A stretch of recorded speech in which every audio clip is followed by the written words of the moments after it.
Salut les amis, j'espère que vous allez bien, on se retrouve pour une nouvelle vidéo sur l'univers de Dragon Ball. Aujourd'hui, nous allons nous intéresser à un élément qui se passe à la fin de Dragon Ball, plus précisément dans l'arc Boo.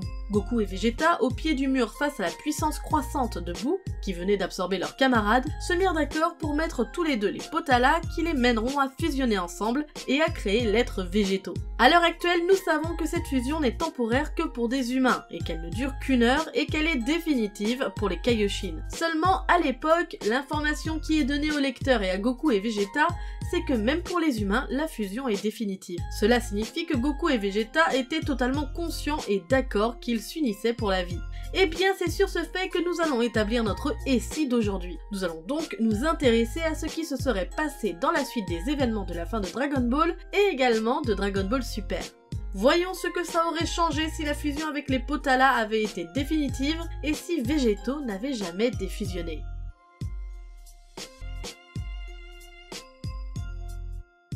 Pour débuter notre histoire, nous allons donc imaginer que la fusion Potala était bien définitive, et donc que Goku et Vegeta ne se seront pas séparés lorsqu'ils seront absorbés par Boo. Bien entendu, si on devrait être 100% logique, même s'ils n'arrivent pas à défusionner, plus tard, il leur serait donné l'information comme quoi qu'il était possible de le faire avec les Dragon Ball, et donc ils l'auraient choisi. Mais là, on imagine qu'ils n'y pensent pas, que ça n'existe pas. Végétaux possède la fierté de Vegeta et le caractère de Goku. Lors du combat de Super Boo, on voit que Végétaux le ridiculise en se battant comme Vegeta et allant à une vitesse 2 fois plus grande que celle de Goku et Vegeta. Cependant, ce comportement n'était qu'un stratagème visant à pousser Boo dans ses derniers retranchements et le forcer à l'absorber pour qu'il puisse aller chercher Piccolo, Gohan, Goten et Trunks, et ce comportement est bien plus significatif du caractère de Goku.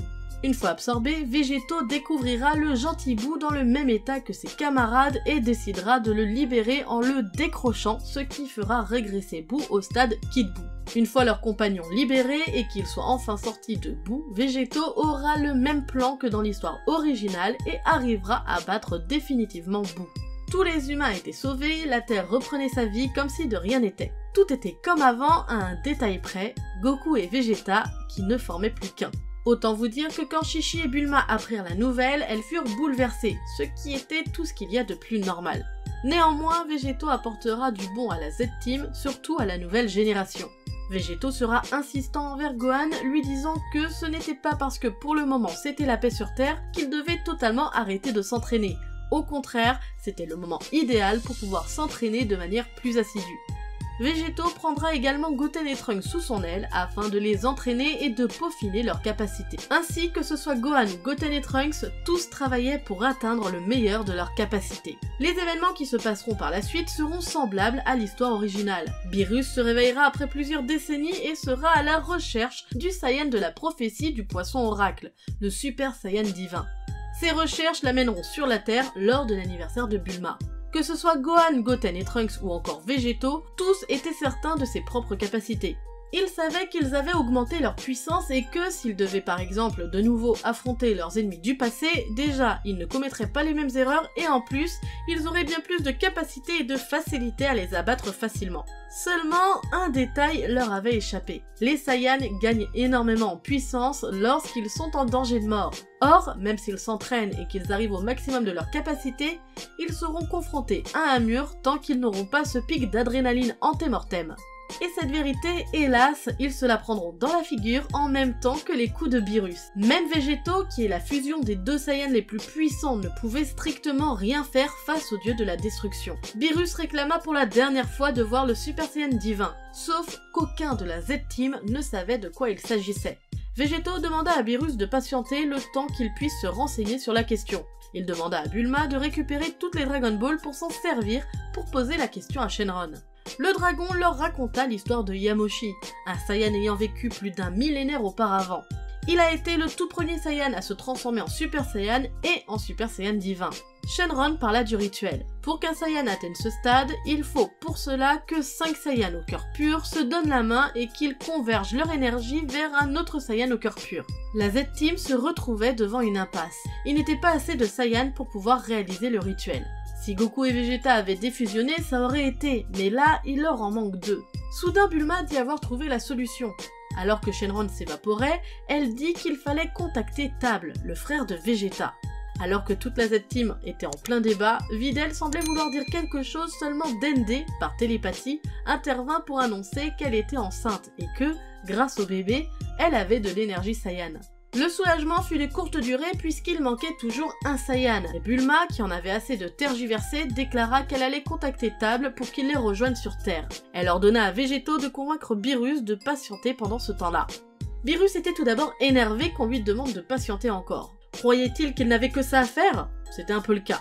Mais quand même, ça avait le don de l'énerver. Whis avait réussi à le convaincre d'être patient en misant sur le fait que la terre regorgeait de mets succulents qu'il prendrait certainement plusieurs jours pour les goûter. Table mit plusieurs jours à arriver, mais une fois sur les lieux, il fut surpris de découvrir que son frère n'était plus vraiment son frère. Personne ne lui laissa le temps de faire le deuil de son aîné qu'il faisait déjà le rituel. Grâce aux 5 puissances Saiyan, Végéto put s'éveiller pour la première fois au Super Saiyan divin. Le pouvoir de cette forme est assez formidable pour permettre à Végéto de se battre à égalité avec le dieu de la destruction Beerus, qui a vaincu sans difficulté Végéto en Super Saiyan, Ultimate Gohan, Majin Buu et Gotenks. En raison du ki divin qu'octroie cette transformation, aucun de la Z-Team ne détectait l'énergie de Végéto. Cette forme permet également à l'utilisateur de sentir le ki divin. Seulement, cette forme présente quelques inconvénients, notamment sa consommation d'énergie très importante. Elle est tellement importante que Végéto arrive rapidement à bout de force et n'arrive pas à battre Beerus. Beerus aura tout de même été charmé par ce Super Saiyan, mais également par la planète qui lui a fait découvrir des mets exquis dont il ne saurait s'en passer. Végéto sera entraîné par Whis. Celui-ci lui avait dit qu'il ne lui manquait pas grand-chose pour être au niveau de Beerus. Bulma sera prévenue par Jaco du fait que des hommes de Freezer ont réussi à mettre la main sur les Dragon Ball et l'ont ramené à la vie. Et le pire, c'est que ce dernier vient sur la Terre pour en découdre avec la Z-Team. Bulma se hâta de contacter Whis pour lui demander de ramener Végéto sur la Terre. Freezer fut surpris de découvrir Végéto, mais l'enjeu en était encore plus trépidant. Il allait pouvoir les éclater tous les deux et leur présenter sa nouvelle forme juste avant de leur ôter la vie. Seulement, tout ne se passait pas comme prévu pour Freezer, ce Végéto était bien plus fort que tout ce qu'il avait pu imaginer. Il l'était tellement que Freezer fut contraint de sortir sa carte maîtresse plutôt que prévu. Il présenta sa nouvelle transformation qu'il avait surnommée Golden Freezer. Grâce à elle, il a eu un semblant de surpuissance par rapport à Végéto, mais ce fut de courte durée. Végéto, pour se vanter de sa surpuissance comparée à son adversaire, passa tout d'abord en Super Saiyan divin, puis en Super Saiyan Blue fraîchement débloqué. Autant dire que le combat était déjà conclu. Végéto termina Freezer avec un super Kamehameha et l'empereur du mal se retrouva de nouveau en enfer. Pour la suite des événements, nous allons accélérer la cadence en résumant rapidement certains arcs. L'arc Zamasu serait certainement le plus ressemblant à l'original, puisqu'on y voit Végéto et que la finalité ne changerait pas.